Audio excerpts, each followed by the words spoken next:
Hey, brothers and sisters, we're here again for our daily updates and devotions. As far as updates, just as a reminder, you'll be getting a more detailed letter in the mail concerning how we will be worshiping this Sunday at 10:15 here at the sanctuary. Just as a quick reminder, you can go to yesterday's video from 427 and hear the highlights of our plan for Sunday. Also, this Saturday, we are having our one-day food truck. Now, there's a lot of families in need during this time, so we're going to be providing food. Now, the food truck is coming in Saturday morning. We're asking volunteers to be here at 8:30. And yes, we need volunteers. We need quite a few because we have to do a drive-in service this time, which means that we have to pre-package the boxes and then load them in their cars. The people will not get out and walk through our building like they have in the past. So we need volunteers who are willing to go around to the cars and register people, as well as people to pack boxes. Now, if you're able to do this, if you wouldn't mind calling the church office, and if Deb's not here, if I'm not here, just leave a message that you're willing to help, or you can email us. I'll put that information here at the bottom of the screen, but please let us know if you're able to help so we can make the proper arrangements. We do encourage you to bring masks. We will have some masks here on hand, but they will be a little limited. So please, if you have a mask, to bring one. That's just under these guidelines we have of social distancing. We just need to do that. So I look forward to seeing you Saturday morning at 8:30 a.m. in the gym for our food truck. All right, so that's our updates. Let's get into our devotion. We're continuing in Proverbs this week, or today, we're in Proverbs chapter 9. We're looking at verses 1 through 9. Let's read those together. Beginning in verse 1, it says, "Wisdom has built her house. She has carved out her 7 pillars. She has prepared her meat. She has mixed her wine. She has also set her table. She has sent out her female servants. She calls out from the highest points of the city.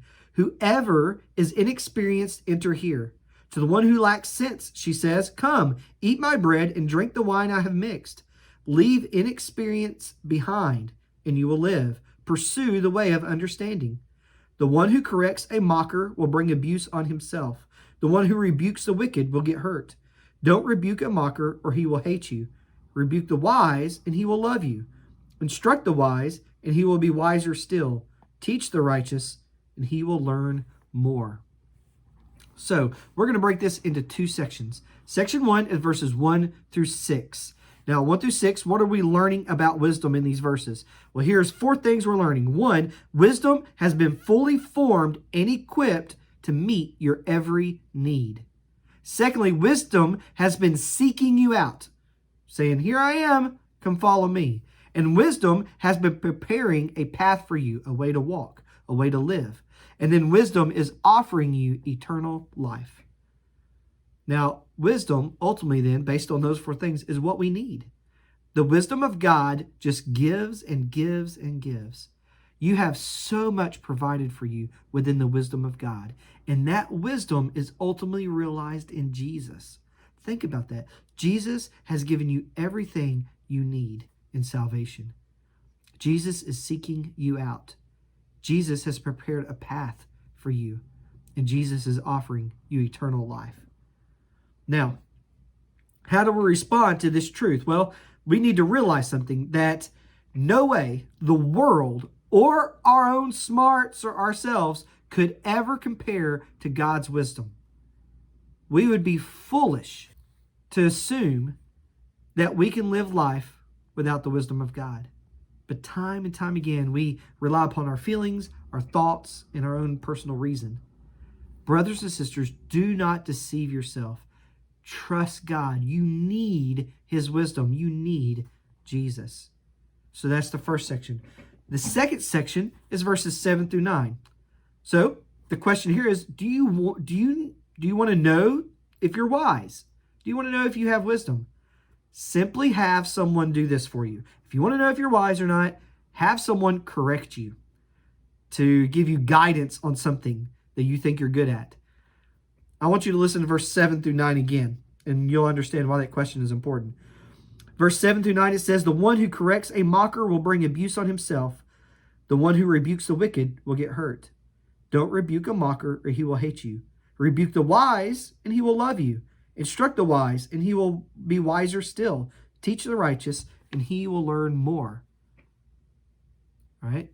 See, mockers, or the wicked, will abuse, they will hurt, and they will hate.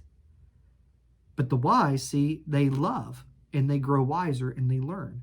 So if you want to know if you're wise or not, have someone correct you and see how you respond. Well, one of two ways there, right? So that's a little self-evaluation you can do to find out if you are wise. Now, in closing, brothers and sisters, we need God's wisdom. I think it's obvious. Looking through these scriptures, as we've traveled through Proverbs, it's obvious we need God's wisdom. So what do we need to do? You need to be seeking wisdom and loving wisdom, and that is possible through Jesus. Remember that. Jesus makes doing that possible. So seek Jesus, love Jesus, and you will walk in wisdom. That's how you do that. You want to love people, you want to grow wiser, you want to learn more, walk with Jesus. Have a great evening, and I look forward to talking with you again tomorrow.